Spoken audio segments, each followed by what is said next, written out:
Welcome to Sex and Happiness with Laurie Handlers. Amazing sex and intimacy are just around the corner. While Laurie puts the finishing touches on her new book, Sex and Happiness Over 60, please enjoy this show. It's one of her favorites from the Sex and Happiness archives. Ariel White is the founder of My Little Yoni, the world's first vagina superhero, creating a more positive world for girls through art, humor, and education. As a teacher and love coach, Ariel has worked with students from over 30 countries and has been featured on the Oprah Winfrey Network. Wow, that's impressive. Ariel, welcome to Sex and Happiness. Thank you so much, Laurie. It's really good to be here. Yeah, I'm thrilled to have you. And so let's talk about this. So people may not know what I'm talking about, My Little Yoni. And so My Little Yoni is a doll, I guess. When I saw it on Facebook. I saw a picture of it and you on Facebook, and I went, Ariel White, I have to get in touch with you. I have to get you on my radio show. This is amazing. My idea is that in our life, we curse people with our sex parts. We call them dickheads and cunts and different things. We curse people with our genitals, and none of us have a very positive environment or vision or understanding or even ownership of what we have down there. Right. So when I saw this, I just went, oh my God, I'm so excited, My Little Yoni. So for those of you who don't know, those of you who haven't taken Tantra classes or don't know what yoni is a Sanskrit word for vagina. And this is a beautiful toy that depicts kind of cartoony, sweet, beautiful vagina called yoni. So Ariel, how did you get to do this? How did you become, coach to somebody who makes a product? And how did you get on Oprah Winfrey? Right? I know. It's been quite a journey, as I'm sure you can relate to. But my practice first started doing more generalized personal development and healing work. And then in that field, I discovered how many people have challenges around their bodies and sexuality and in relationship. And so that became the focus out of necessity and out of identifying that that's where I could be of most service. And that's when you and I first met, probably a decade ago, was more in that line of work. And similar to you, my work evolved beyond the Tantra world and has included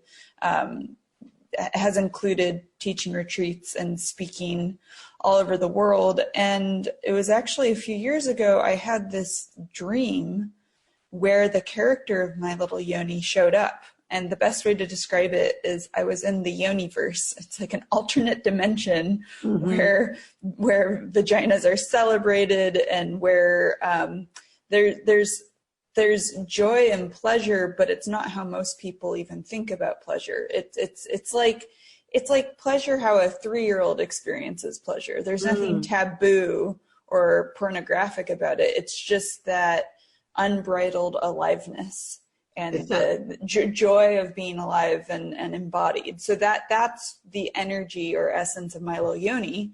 So anyways, I had this very vivid dream.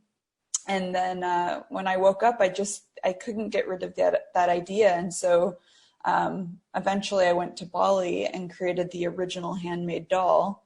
And then it's just been an evolution, especially seeing the culture, I want to say, catch up with that messaging, and not that the culture is offering that many solutions yet, but at least the problems have been identified in the last couple of years. A lot of the problems have been identified. And I do see that while people want solutions, there still aren't a lot of root solutions being offered. And so that was in a very high level nutshell, a lot of what inspired me taking this and developing it into a more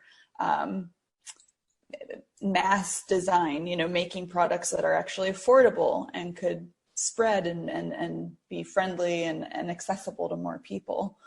Yes.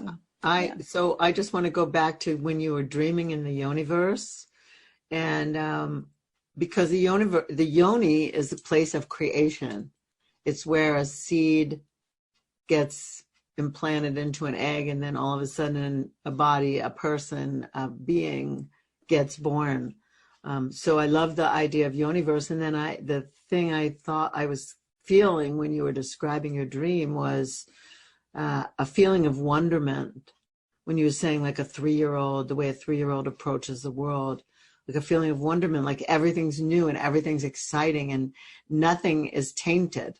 You know, so that's the feeling that I have when I see your product. It's like, it's exciting.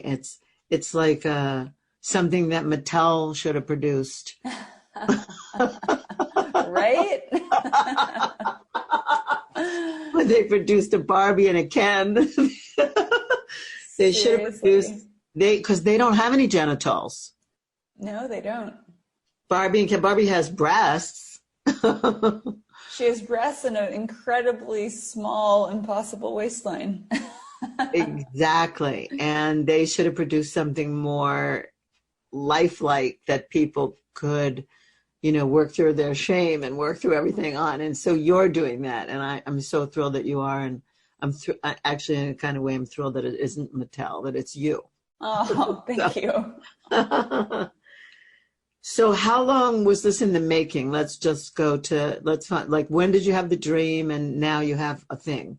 You know, you have a manifestation. Yes. Well, the first dream I had was a number of years ago, and then I created the large doll, and it was, you know, it was a wonderful passion project. I always had typically moms who would buy the dolls because they wanted this as a safe introduction for their family. And you know, symbols are powerful. Symbols communicate more than words, actually. That's one of the reasons I think why something like Instagram has taken off, is because it's communicating through the image and through symbols. And so the symbol of my little Yoni has always been welcomed by moms into the home, because they understand, hey, this is a new way of approaching this conversation in a way that's playful, fun.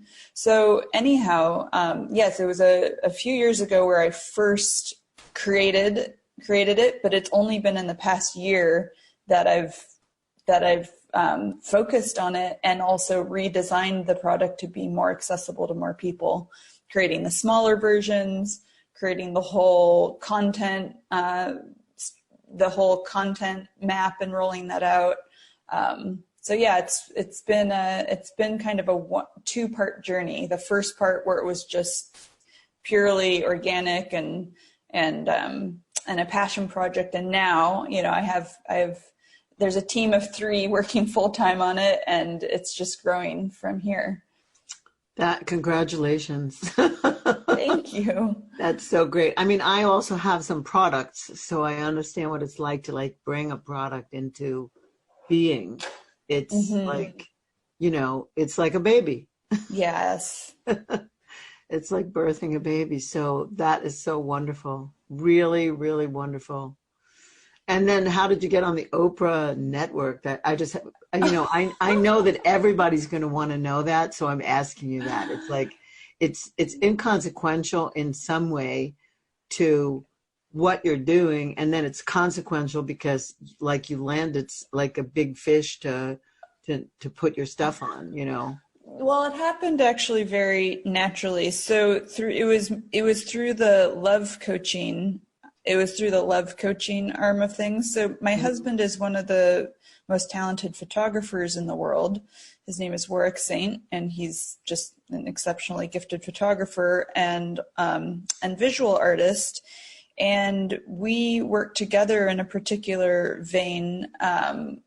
We work with couples in love, and it's a blend of both my love coaching in his photography, and we basically translate love stories into the visual medium and create these very striking works of art. And so there was a show on the Oprah Winfrey Network, and it was focused on a couple, and they wanted to do this experience with us. So they came over to our house and filmed for a day, and that's how that happened. Wow. Congratulations again. That's so cool. Plus, now you're making me want to do that. Yes. I am madly in love. I have like an amazing partner, and we're doing some couples work now. And I'm like, and we've translated it into my arena, which is workshop. But I've never felt like that. You know, people ask me sometimes, Laurie, you know, did you ever have a child? And I go, no, I never married. I never had a child because I really never met anyone that I wanted to do that with. Right. And now I have. I'm too old to have a child, but now I have, and it's like, yeah, that sounds so good. I want to come to your house and do it.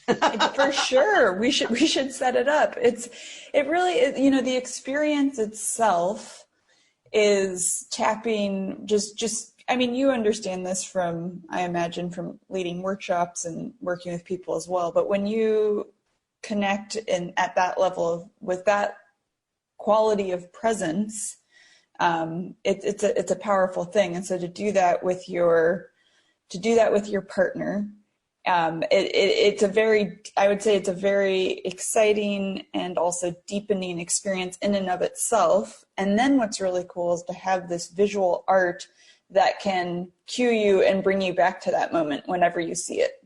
Mm-hmm. It's a little bit like how thangkas or sacred art can work when people are meditating. It's not really about just having pretty art on your wall. It's about those symbols helping direct your attention. And it's the same thing with the love art that we create. So yeah, we love doing that.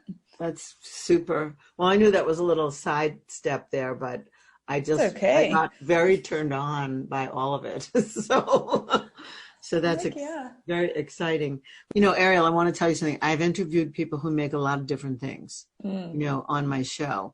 One being like a big doll that's not a blow up, but like a life-size doll, for, you know, and asking like, why would somebody want to get this? Why would someone want to buy this? And like, he convinced me that it's a really good thing. You don't have to convince me. But tell us a little bit about it. So you had a larger doll. How large is the large doll, and what is it made of, and like that? And when you say that parents are buying it for children, tell us more about all of that. Yes, for sure. So the large doll, I suppose, is the size of a teddy bear, give or take, and it's made out of cotton. And those were originally those still, because we still sell them, are handmade in Bali. And the women that I work with, it was just quite magical how I first met them. Like I said, I had the dream, and then I went to Bali and I was trying to find makers before arriving there and wasn't getting any results. And I just had this intuition that I should just arrive there and trust the process, which, as someone who really likes planning, having things lined up, and with a background in production, you know, I'm used to having everything mapped out. It was a leap of faith and required some trust, but I went with it.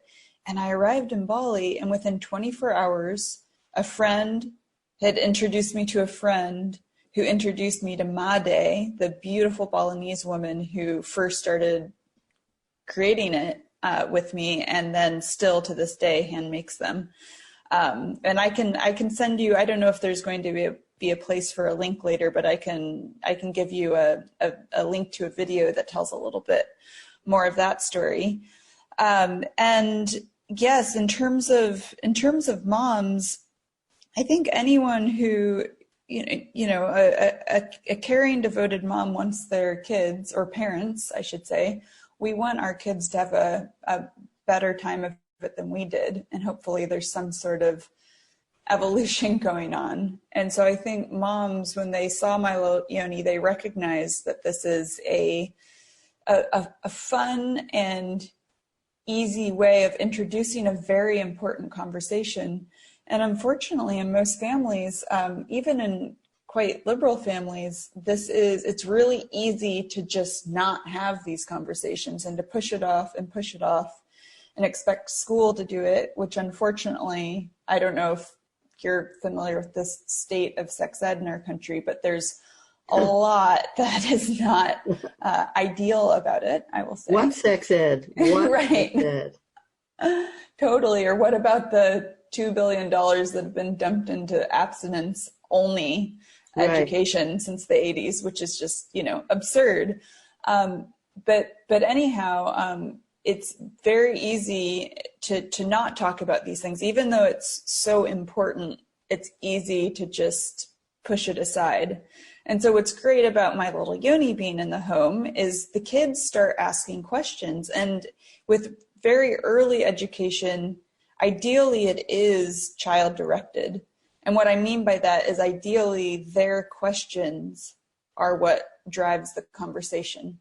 Because you don't want to avoid the topics, but you also don't want to overload kids by giving them too much information that they're not asking for or necessarily ready for. But what's cool is if they start asking questions, to be able to answer honestly and matter-of-factly, and then wait for follow-up questions, and to let them steer and guide the process, that tends to be the most ideal way to go about it.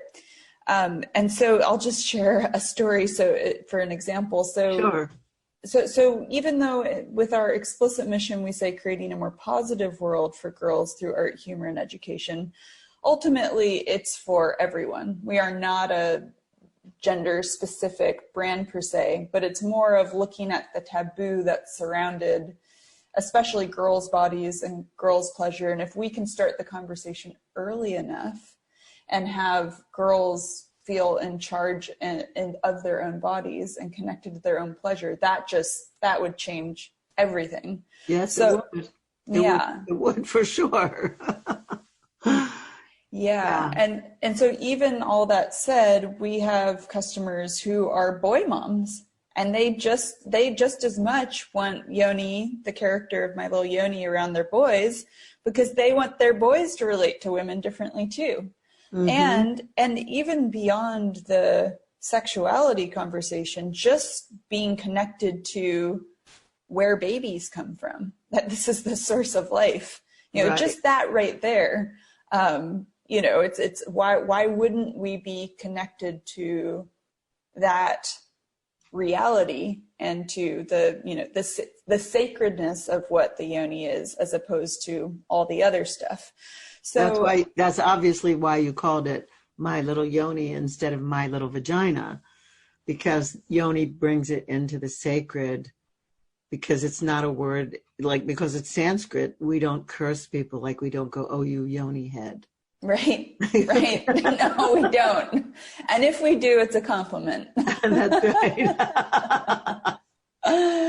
Yes. And so with boy moms, for example, there's one customer who reported back to us, she bought 3 yonis, one for her and one for each of her sons. And her sons were 6 and 8 years old at the time. And of course they were curious. They're like, what is this? She's like, the yoni, babies come out of yonis, and they just, they think it's really interesting. And it's also, what I love about kids is it's matter of fact. It's not some big deal. It's just information. It's interesting. Exactly.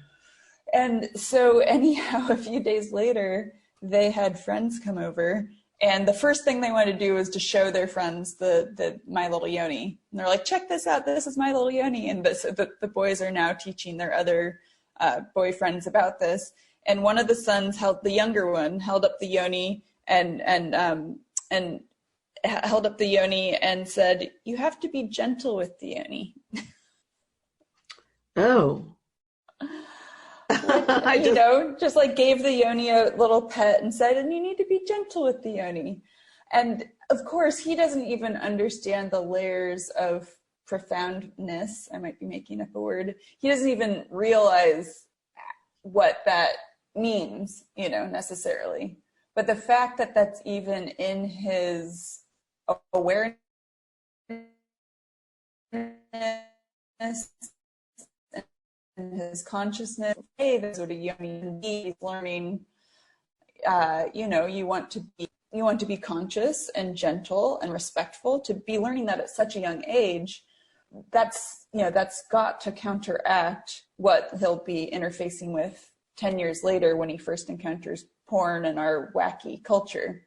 If he has that foundation of, hey, you know, this exists, and be gentle and be respectful. I mean, I'm just, that's what gets me really excited, thinking about that amplifying and, you know, reaching way more families. Wonderful. I love it. Well, if I can do anything to help, most certainly I will. If this podcast can do anything to help, most certainly we will. What's your scope? Do you know the demographics of people who have ordered your product? How long has the product been on the market? So the new smaller ones just came out in November. So it's only been, and it's January now. Right. Yeah. And the larger ones have been around again for years, but they were almost, you know, people had to basically personally know me to find them. Right. Now we have a website and a growing Instagram channel, and we're starting to do interviews like this. Yeah. But in terms of demographic, we're mostly, one thing that's really cool is that when it comes to socioeconomic background, and when it comes to, from what I can tell, different religious and ethnic background, it's very diverse. So we have fans from many different backgrounds in that regard. But our customers are primarily moms. We're not limited to that. You know, there might be a husband who thinks this is a great gift for his wife, but primarily moms. That's good, because women are the most, you know, women are the consumers of Earth. So having it be primarily moms is a good thing. Mm-hmm. But I meant like foreign, you know, countries other than the U.S., outside the U.S. Yeah, we have some in, it's a little random, but some in New Zealand, Singapore. We are focused on the U.S. though. I mean, we're by no means do we want to limit to that, but there's so much to do right here in the U.S. You know, a lot of people. Listen, I live in Arizona, which has the highest rate of teenage pregnancies in the United States. Oh my gosh, I didn't know that. Yeah, Arizona, the state next to California. Wow. That's to tell you what sex ed is like in the state of Arizona. They're just, you know, I don't call what we have sex education. I call what you said, you know, like the Just Say No program didn't work for drugs, and it doesn't work for pregnancy either. You know, my partner is in the middle of writing a book called The Talk Your Parents Never Gave You. Oh, great. So we're aligned here, you know. Yes. And I know how much and how important this is for the, you know, for the pleasure of people, you know, for healthy living. It's critical. So Ariel, tell us about the Instagram channel and what it's called and how people can go on there and see some videos. Oh, sure. Yeah. So we have both our YouTube channel, which you should find with the My Little Yoni search. And then we also have our Instagram channel, which is at My Little Yoni, and that's YONI. I think we said that at the beginning. Mm-hmm. And I do like the Instagram channel because it's a way of communicating both visually, but then also giving information. And with our fast-paced lives, it can be an opportunity to receive something in a bite size that is still uplifting and perspective shifting, but without committing to a 2,000 word article or whatever. However, we also create the more substantial articles and go deeper into the content, but that's living on our website, which is mylittleyoni.com. And that's where we'll create essays. But yeah, it's, I mean, you understand from running a podcast and creating so much. I mean, we are living in an age of content, but I would say that with the Instagram, that's where we're connecting most widely with people. It's more like the curious phase. And then when people want to go deeper into the Yoniverse, they would join our newsletter, and that's where we share more information with people. That's wonderful. Yeah, you're actually putting the Yoniverse on the map. Yeah, we want to. We certainly want to. Everybody else is like, figuratively talking about it, but you're putting it on the map, which is fabulous. Really, Thank really you. fabulous. Yeah, it's a noble and wonderful project. Really, really wonderful. So anything else, any tips? Like, let's say somebody goes to your site and purchases one or purchases a few and gives them a gift as gifts. I heard the tips before when you were talking about having the children's curiosity develop the way the conversation is going to go. If a husband were going to buy a yoni for his wife, like, what would be the tips that he might, what might he say to her? Why did you buy this for me? I know I have one. Right. What? Oh, honey, thank you. Why'd you buy this for me? Right. Well, he would say, I bought this for you because this is a celebration of femaleness. It's a celebration of the yoni, a celebration of the vagina. It's creative, it's original, and I celebrate you. And so this is a symbol of that celebration. And then also he could say, I support you having more pleasure and joy on a daily basis. And so every time you see this, every time, if it's on your bag and you're going around the world, or if it's on your keys, every time in more of the mundane daily life, every time you see this, it's meant to be a reminder for you to connect more, to perhaps create a bit more space to develop and connect with your pleasure. So that's just like Hello Kitty brings people joy because they relate to that character for whatever reason. My Little Yoni gets to fill that space when it comes to joy and embodiment and pleasure, and also having more fun with this conversation. We have a tendency, especially in this culture where we're so identified with the to-do lists and work, and busyness is kind of a badge of we wear it as a badge of pride almost. I think that there's a lot of room for slowing down, bringing play back in, and being more creative and lighthearted in the process. Excellent. Well said. Beautiful. All right. So people know how to find you. They know what that last piece was very powerful. Slow down, bring more enjoyment, bring pleasure, and be somewhat lighthearted about it. It's wonderful. Really wonderful. So Ariel, thank you so much for being my guest today on Sex and Happiness. You're so welcome. And I also want to make sure to offer your listeners. Oh, yeah. So, yeah, I checked with Laurie about this. I want to offer you a discount code for being one of her listeners in Sex and Happiness. And I'm sure we can write this in the description as well. But it's SH2020. SH2020. So I wanted to offer that to you. So if you go to My Little Yoni and you use the code SH2020, you will get a discount from Ariel, and you'll be able to get yourself, or get for everyone you know, My Little Yoni, which would be awesome. Look, it's really early in 2020, but you can start your holiday shopping now and be done with it.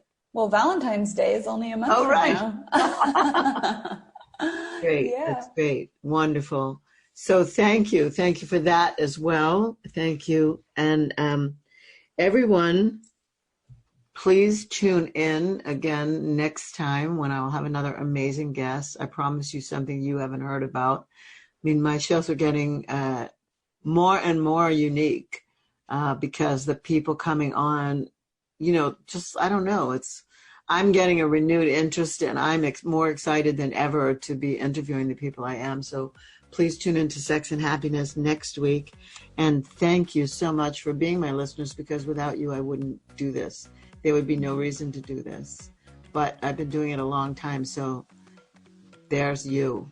And that's what's the greatest. This is Laurie Handler saying namaste and bowing to you and saying thank you for being my listeners. Thank you for listening to Sex and Happiness.